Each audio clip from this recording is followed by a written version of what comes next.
የማይደረስበት ለመምሰል ሲሞክር እጅግ በሱ ርቋል። በእጅ የማይገባ መስሎ ለመታየት አልያዘም ብሏል።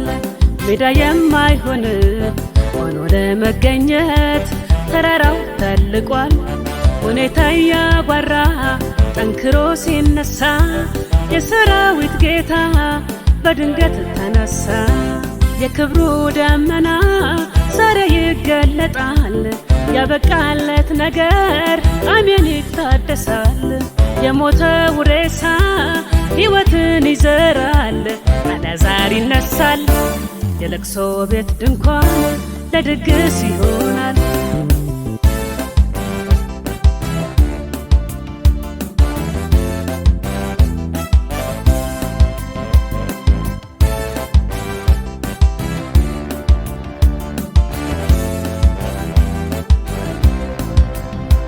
ተስፋ አንድ ላይ ከሬሳው ጋራ ተቀብሮ ይሆናል።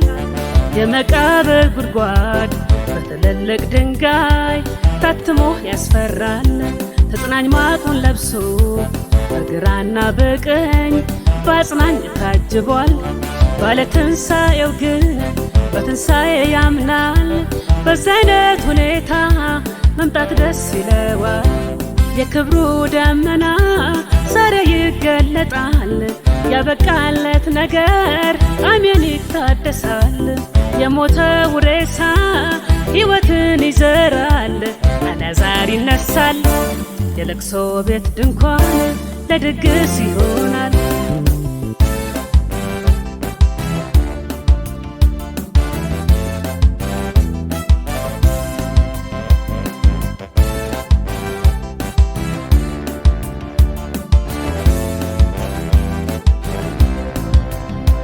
በሐዘን ጨለማ ማግስቴ ምስጋና ፀሐይ ትወጣለች።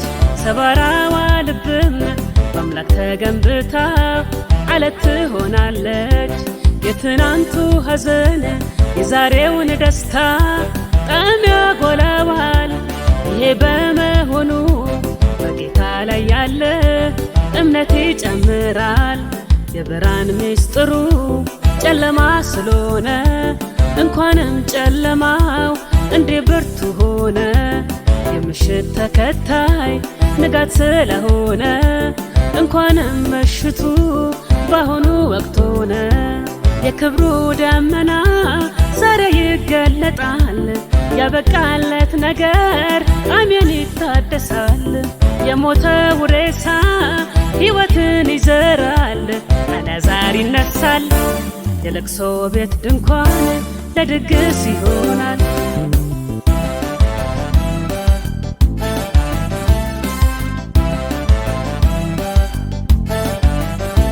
ለቅሶ ሳይፈጠር እደርሳለሁ ቢልም የቀጠሮ ብዛት ጌታን አይዘውም። ባህሉን አክብሮ ቀብር መገኘትም ቀብር ያልሰራበት ጌታ አይመጥነውም። ለቅሶ ቀዝቀዝ ሲል ጌታ የሚደርሰው ለቅሶውን ለመድረስ ፈልጎም አይደለም። ነገር ካከተመ በኋላ የሚገኘው የታምር አለቃ ሬሳ ሊያናግር ነው። የክብሩ ደመና ዛሬ ይገለጣል። ያበቃለት ነገር አሜን ይታደሳል። የሞተው ሬሳ ሕይወትን ይዘራል። አልዓዛር ይነሳል። የለቅሶ ቤት ድንኳን ለድግስ ይሆናል።